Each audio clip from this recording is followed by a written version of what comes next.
Well guys, I recently finished building Moff Gideons Light Cruiser, which is an awesome set for display, and of course as a LEGO Star Wars fan, I want as many light gray slabs of plastic sitting on my shelf as possible, so this is going to make a fine addition. Now when I go to put this thing on display, it sits on my shelf just fine, but then when I look down at it, it's just kind of sitting there. It's a slab, it's a brick, just kind of sitting on my shelf. I can't see it at all. This thing just kind of makes everything else look lame. This thing at least has a stand on the bottom from where you put the TIE fighters, but this thing, it just sits there. It doesn't do anything. You can't see it. What's the point? But then I had an idea, and it's called plagiarism. So in order to make a custom stand for the set, I first need to figure out where exactly the stand will connect to the build. I figured the easiest ways to do that was to have something come through this back part, which already has built-in holes, and then maybe to connect something to the bottom of this because it is extremely flat and that would be very easy to do. Now before I show you what I built, I'm going to do a quick time-lapse video, so if you want to build this yourself you can, and then I'll show you exactly how it works and how I ended up displaying this awesome set.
Now this stand looks kind of bad, let's be honest. It doesn't look great, but what it does do is give the Moff Gideons Light Cruiser a really, really nice view. So now I'm going to show you exactly how to mount the ship on top of this stand. It's actually quite simple. You have your ship here, and then you let these two bars slide in here. Now they don't go far because there's these two connecting pieces right here that keep it from going up too far. So you slide it in and this front piece rests just on the hull of the ship. And now if you line it up just right, you might have to wiggle it around a bit. You hear a little snap and now it is on. You can see it is slightly raised off the ground and it looks a lot better than it did. But the thing about this stand is because there's little pieces here blocking it from going down more, we can actually put the ship at a slight angle to the side. Now see, if you jimmy rig it a little bit, you can actually get the ship off at a nice little angle. It won't go too much farther. I suspect if you leave it like this for too long, it might fall.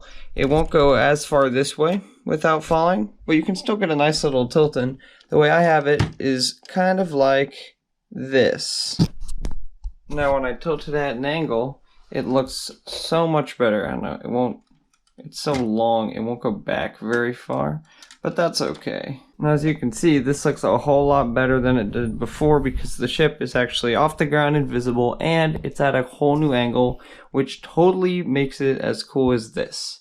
No, not at all, but I'm trying. Now if you're wondering about stress on these Technic rods down here, I don't really have an answer for you. I've had it displayed like this for about a week or two and nothing is broken yet. So, I mean, over time something might break, but I haven't heard any cracking and this has never fallen yet. So I will say that it works really well. This is what happens when I get bored in the evening and I really want to display my Lego better. So if you have any other ideas of cool sets that I should work on creating display stands for, let me know because that was surprisingly really fun and actually not too hard to make. So I guess this is my job now. Also, if anyone has good ideas for displaying LEGO Star Wars Planet sets, let me know because I'm in dire need. Goodbye.